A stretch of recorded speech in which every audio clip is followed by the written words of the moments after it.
গ্রামের অতি সহজ সরল একটা মেয়ে আমি, কিন্তু এতটা কষ্ট পাবো কিন্তু কখনো সেটা ভাবিনি।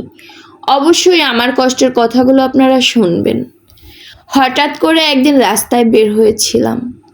বের হয়ে দেখি অনেক সুন্দর স্মার্ট একটা ছেলে ফোনে কথা বলতে বলতে আসতেছিল। হঠাৎ করে আমার গায়ে ধাক্কা লাগলো। ওনাকে আমি বললাম, দেখে শুনে হাঁটতে পারেন না? উনি আমাকে কথার উত্তরে বলল, আচ্ছা সরি, আমার ভুল হয়ে গেছে। আমি বললাম, ইচ্ছে করে কেউ ধাক্কা দিয়ে তারপর সবাই সরি বলে? যাই হোক, উনি আমার মুখের দিকে তাকিয়েছিল আর আমাকে বলতেছিল, গ্রামের মেয়ে এত বেশি কথা বলো কেন? আমি বললাম, গ্রামের মেয়ে হয়েছি তাতে কি, সত্য কথা কি বলা যাবে না? উনি অবাক দৃশ্যে আমার দিকে তাকিয়েছিল। আমাকে বলল, তোমার নাম কি? আমি তখন তাকে আমার নামটা বললাম। বলল, বাহ, অসাধারণ, খুব সুন্দর তোমার নাম। আমি বললাম, আপনি কোথায় যাবেন? উনি বলল, আমার নির্দিষ্ট কোনো ঠিকানা নেই, আমার বাসা ঢাকাতে। আমার খুব শখ হয়েছিল গ্রামে ঘুরতে আসার, তাই মায়ের কাছ থেকে 1 সপ্তাহের ছুটি নিয়ে গ্রামে ঘুরতে এসেছি আমি। আমি তাকে জিজ্ঞেস করলাম, আচ্ছা আপনি কোথায় থাকবেন? সে উত্তরে বলল, বিশ্বাস করেন, আমার এখানে থাকার মতো কোনো জায়গা নেই, শুধু এতটুকু জানি সারা গ্রামটা মহল্লাটা আমি ঘুরে দেখব, গ্রাম দেখার আমার খুব ইচ্ছে। আমি তাকে বললাম, আচ্ছা তাহলে আপনার যদি থাকার কোনো জায়গা না থাকে তাহলে আপনি আমাদের বাসায় থাকতে পারেন। আমার বাসাতে আমি আছি, আমার বাবা মা আছে, আর কেউ নেই। আপনার কিন্তু থাকতে কোনো সমস্যা হবে না। উনি কিছু চিন্তা না করেই আমাকে বলল, আচ্ছা ঠিক আছে, তাহলে তো ভালোই হলো, আমার একটা থাকার জায়গা হলো। আমি ওনাকে সাথে করে নিয়ে গেলাম আমার বাসায়। আমার বাবা জিজ্ঞেস করলো, কিরে মা, কাকে নিয়ে এসেছিস? বললাম, বাবা দেখো, মেহমান নিয়ে এসেছি। উনি বাবার সাথে কথা বলল, গল্প করলো। বাবাও বলল, আচ্ছা বাবা, তুমি যে কয়দিন থাকো আমার এখানে থেকে যাও। আমরা তো গ্রামের সহজ সরল মানুষ, আমাদের মনে এতটা কোনো প্যাঁচ নেই। আর উনিও লোকটা কিন্তু খারাপ ছিল না। তারপর ওনাকে আমি একটা সময় পুরো মহল্লা ঘুরিয়ে দেখালাম, মানে আমাদের গ্রামটা। উনি বলতেছিল, সত্যি অসম্ভব সুন্দর একটা গ্রাম, এই গ্রামের দৃশ্যগুলো দেখতে অনেক বেশি ভালো লাগে আমার কাছে। আর আমি ওনাকে নিয়ে আমাদের গ্রামে যখন ঘুরে বেড়াতাম, গ্রামের লোক বুঝতেই তো পারেন, তারা বিভিন্ন ধরনের কুসংস্কার ছড়িয়ে দিল এবং অনেক রকম খারাপ কথা বলতেছিল। একটা দিন আমাদের বাড়িতে আসলো অনেক গ্রামের লোক, এসে হামলা দিল যে আমি একটা প্রাপ্তবয়স্ক মেয়ে একটা ছেলের সাথে কেন পথে ঘাটে ঘোরাফেরা করি। তখন আমার বাবা অনেক বেশি কষ্ট পেয়েছিল কথাগুলোতে এবং আমার বাবা কান্না করতেছিল।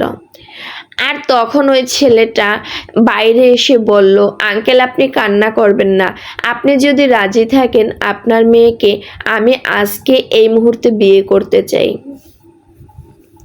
আমার বাবা ওকে জড়িয়ে ধরে বলল, বাবা তা কি করে হয়, তুমি তো অনেক বড় লোকের ছেলে, অনেক ধনী পরিবারের ছেলে তুমি, আর আমরা সামান্য অতি সাধারণ গ্রামের মানুষ। উনি বলতেছিল, আঙ্কেল আপনার যদি কোনো আপত্তি না থাকে আমার কোনো আপত্তি নেই। আঙ্কেল বলল, সরি, আমার বাবা বলল, না রে বাবা, আমার তো কোনো আপত্তি থাকারই কথা না যদি তুমি মন থেকে এটা চাও। ওই লোকটা বলল, আঙ্কেল আমি এটা মন থেকে চাই, ওকে আমি সত্যিই ভালোবাসি। আর উনি আমাকে জিজ্ঞেস করলো, তোমার কি এখানে কোনো নামত পোষণ করতেছ? আমিও বললাম না, কারণ এখানে সবাই আমার বাবাকে অনেক অপমান করতেছিল এই লোকটাকে নিয়ে, তাই আমিও না করিনি, আমিও ওনাকে বিয়ে করে ফেললাম।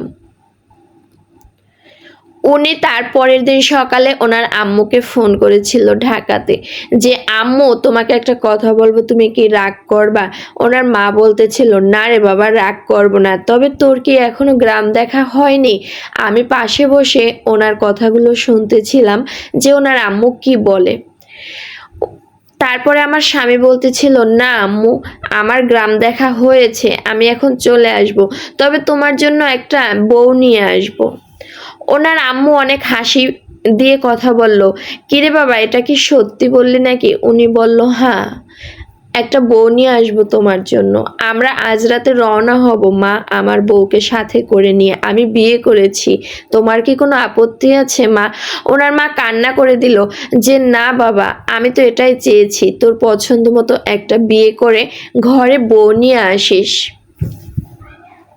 তারপরে আমার স্বামী আর আমি রাত্রে গ্রাম থেকে লঞ্চে রওনা করলাম ওনার ঢাকা শহরে যাওয়ার জন্য।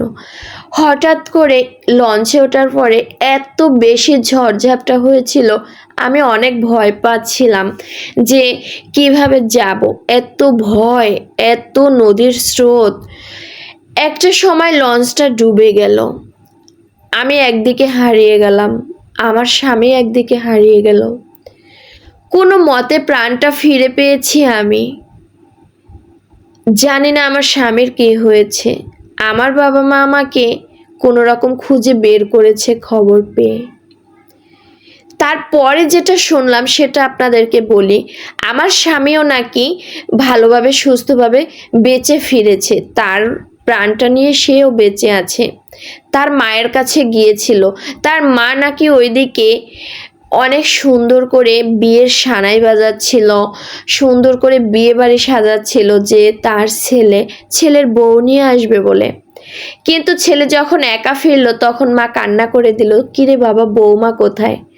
বলল, মা তোমার বৌমাকে আমি হারিয়ে ফেলেছি।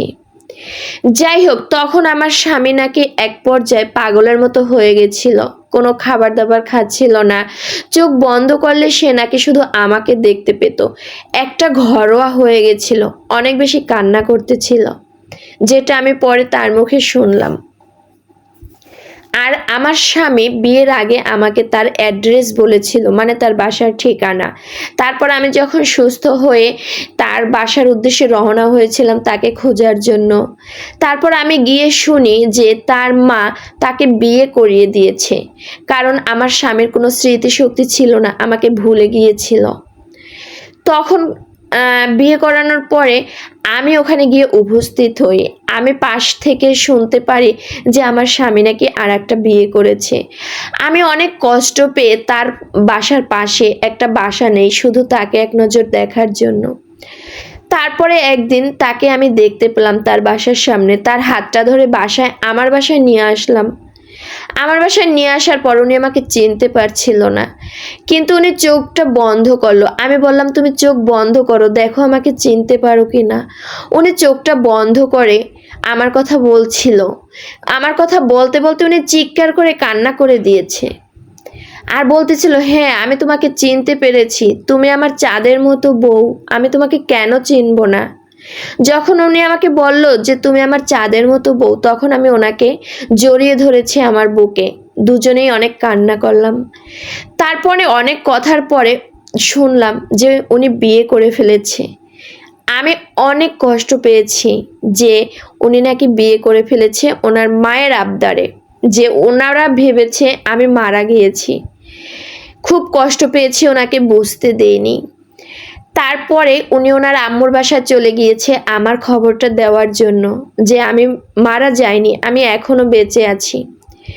যখন আমার স্বামী তার আম্মুর বাসায় গিয়েছে, আমি ভাবলাম আচ্ছা আমার স্বামী যখন অন্য কাউকে বিয়ে করেছে, এখানে আমার থাকা আর ঠিক হবে না।